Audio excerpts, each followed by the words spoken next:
أعوذ بالله من الشيطان الرجيم. بسم الله الرحمن الرحيم. السلام عليكم ورحمة الله وبركاته.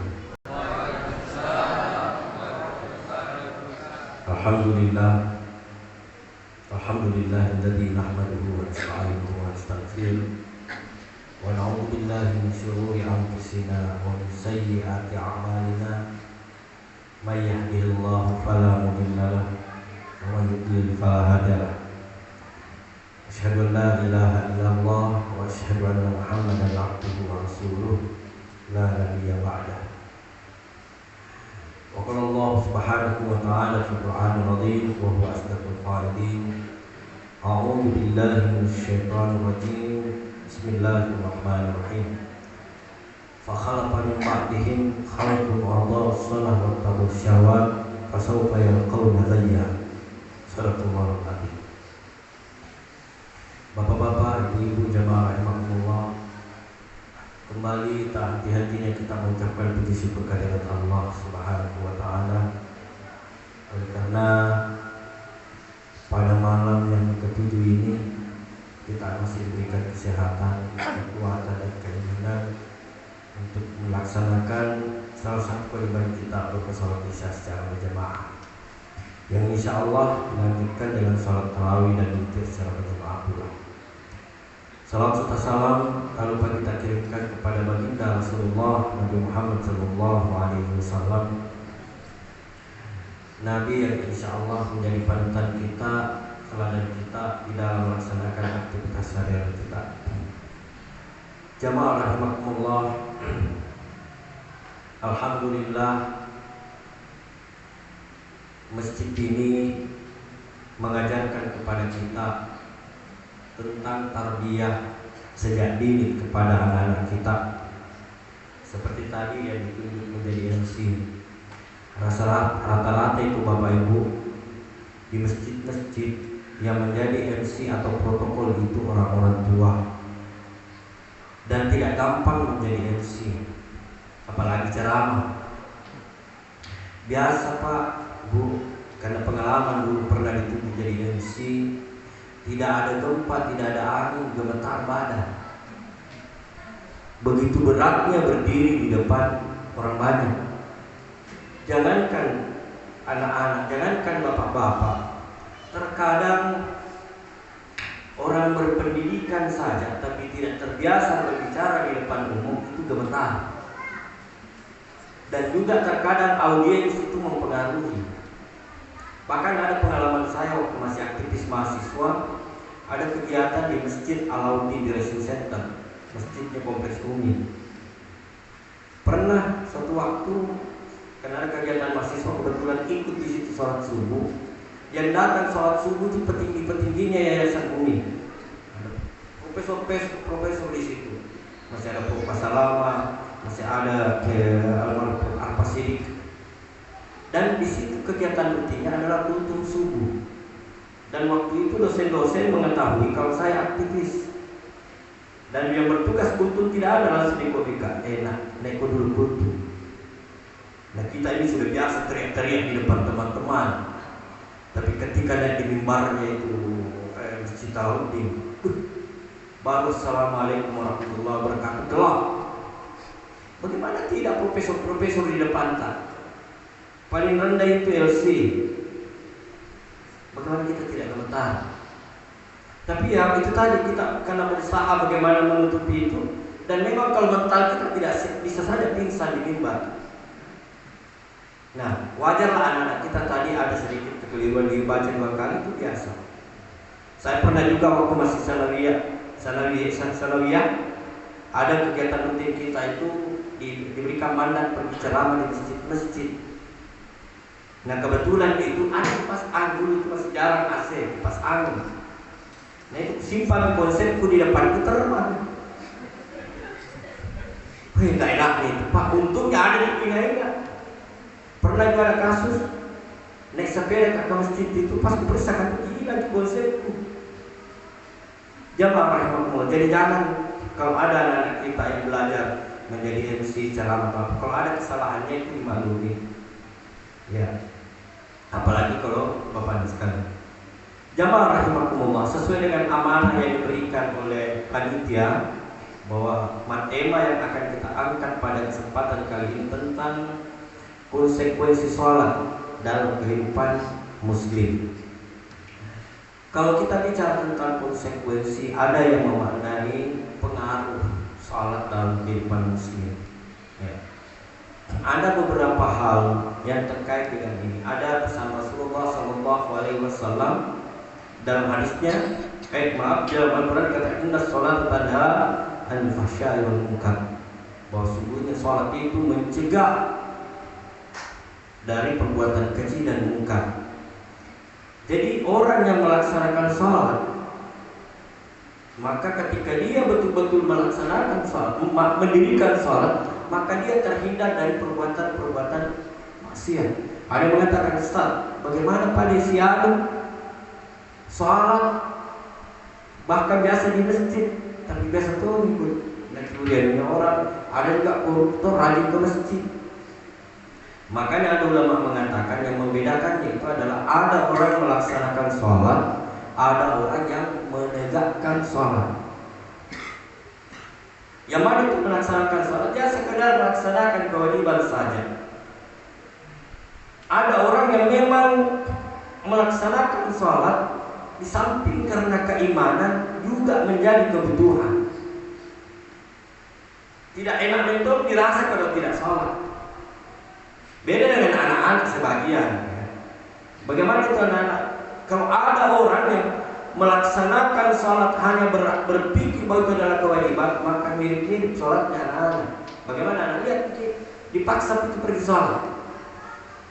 Tapi kalau sudah menjadi kebutuhan, tidak enak mentong dirasa kalau kita tidak sholat. Dan orang yang sudah merasa tidak nyaman kalau tidak sholat, maka dia itu akan berpengaruh di dalam kehidupannya. Dia akan berpikir, saya ini melaksanakan sholat, masa saya melakukan hal-hal yang dilarang oleh Allah Subhanahu wa Ta'ala.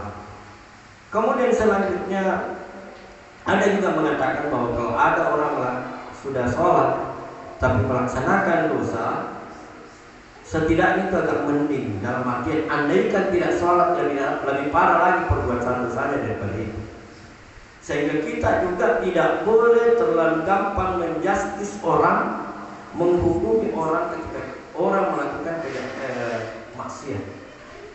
Kita juga tidak boleh terlalu merasa beriman karena kita yang paling rajin ke masjid, kita yang paling rapat songkota. Oleh karena kenapa?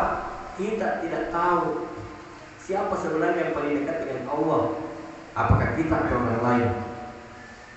Bisa saja ada orang yang kita lihat, kita yang ahli jamaah di masjid, ada orang jarang berjamaah di masjid, artinya jarang besok datang, akan tetapi kedekatannya dengan Allah lebih dekat daripada kita. Mungkin dia tidak ke masjid, akan tetapi dia mencari rezeki yang halal untuk keluarganya. Mungkin di dalam pencarian rezekinya itu dia balik berzikir kepada Allah Subhanahu wa Ta'ala.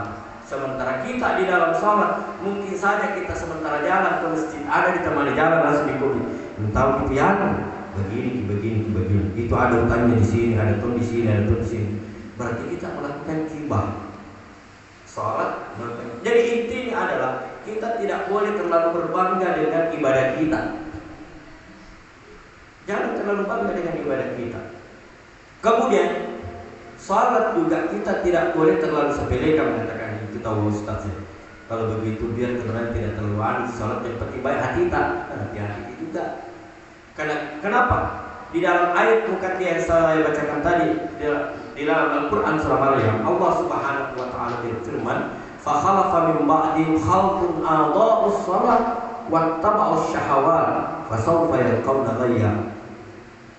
Jadi ada suatu masa nanti orang itu sudah khalqun adaa'us shalah, mengabaikan salat, wattaba'us syahawat, mengikuti hawa nafsunya, fa sawfa yalqawna ghayya, maka dia akan mendapatkan ancaman ghayya.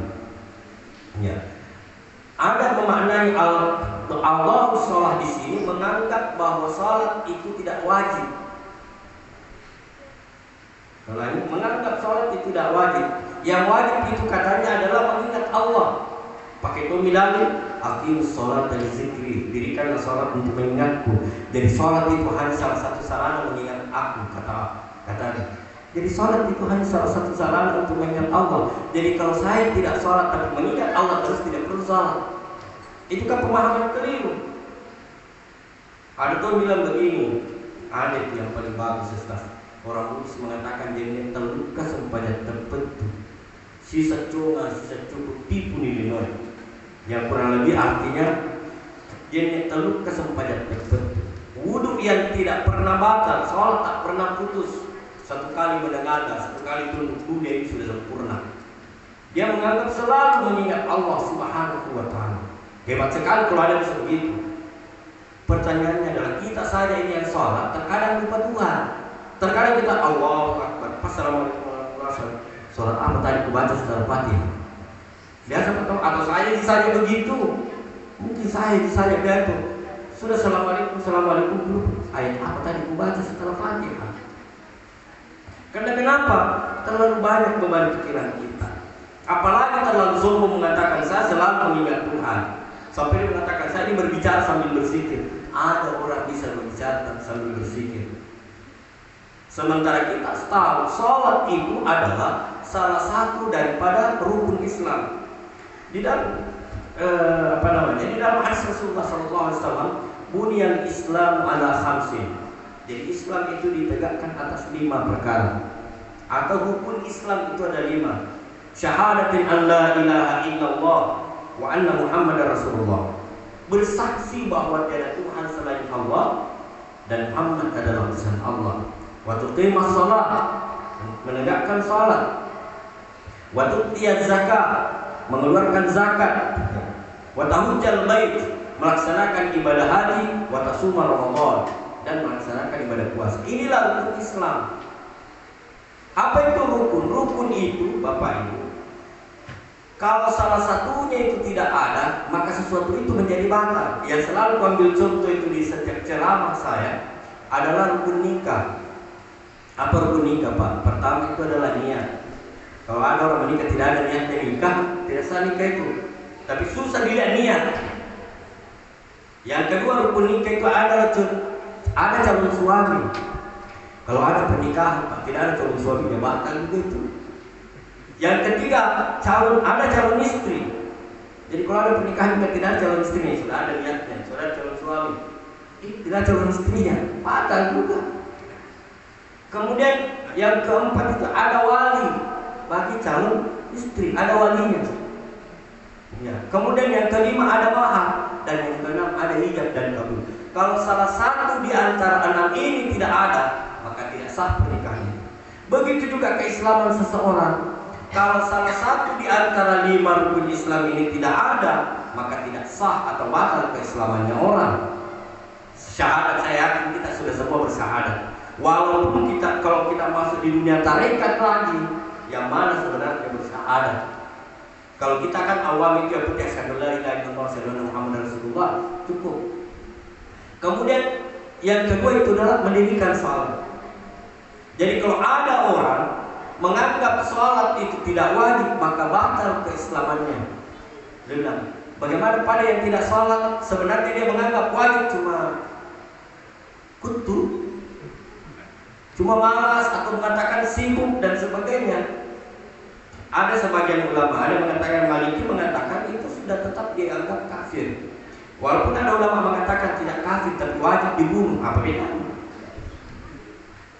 Di dalam hadis yang lain dikatakan al-farqu bainal mu'min wal kafir as-shalah. Yang memisahkan antara mukmin dan kafir itu adalah salatnya orang. Makanya disinilah perlunya pemahaman kita terkait masalah salat. Jangan dipandang enteng masalah salat. Karena itu merupakan kualitas keislaman kita, Islam betul atau tidak. Cuma terkadang begini, ada kedua orang dulu tidak sholat, dulu jalan ke masjid, tiba-tiba datang ke masjid, orang yang biasa ke masjid dan bilang, dapat hidayah budi, diam-diam ikhlaskan. Jangan kesan ditegur, biarkan dia dan kita berdoa, mudah-mudahan dia dapat hidayah betulan. Jangan lagi dinyinyiri istilahnya. Ada orang jalan ke masjid, tiba-tiba datang, mimpi apa semalam? Astagfirullah. ucapkan saya selamat datang. Atau kalau perlu kita bagaimana dalam merangkul mereka. Jangan kita mengeluarkan statement-statement yang terkadang berpengaruh secara psikologis. Kenapa saya katakan demikian? Ada pernah keluarga begitu. Nah, kenapa tidak ke masjid? Masih iri kan? Malu ke masjid? Kenapa malu? Dari lihat ke orang. Ada kemauannya kurang ke masjid, tapi karena ada yang selalu jangan kalau datang ke sini, datang. Kenapa kalau datang? Bersyukurlah kalau datang. Ada juga kisah seseorang yang dulunya preman, rajin ke masjid. Dulunya preman, datang ke masjid, rajin beribadah. Ada yang sering orang bilang, ku tahu di kau siapa dulu. Benar aja. Kalau tahu dia mau biarkan bersyukur. Tapi sedih-sedih dan lain lagi begitu. Jangan keterlaluan. Aku tahu di dulu kau yang curi ayam itu. Ini. Tak kalah emosi ini. Nah, itu yang dulu mantap preman sekali datang ke bajunya orang. Nanti ninja itu diselokan jadi kenapa nih? Kau mau yang saya dulu atau saya yang sekarang ini? Artinya apa hati-hati itu Pak? Ketika ada orang yang menurut pandangan mata kita mendapatkan hidayah, jangan dicala-cala, kasihan. Apalagi bulan Ramadan, ada dulu orang tidak pernah dilihat di masjid, tiba-tiba pas tarawih datang. Bersyukur apa? Jangan lagi ditahu uang, tahu usaha, ada kata-kata itu. Kata-kata tahu juga itu terkadang berusuk. Jadi jangan biasakan itu Pak Bu. Orang sudah datang ke masjid, tahu uang.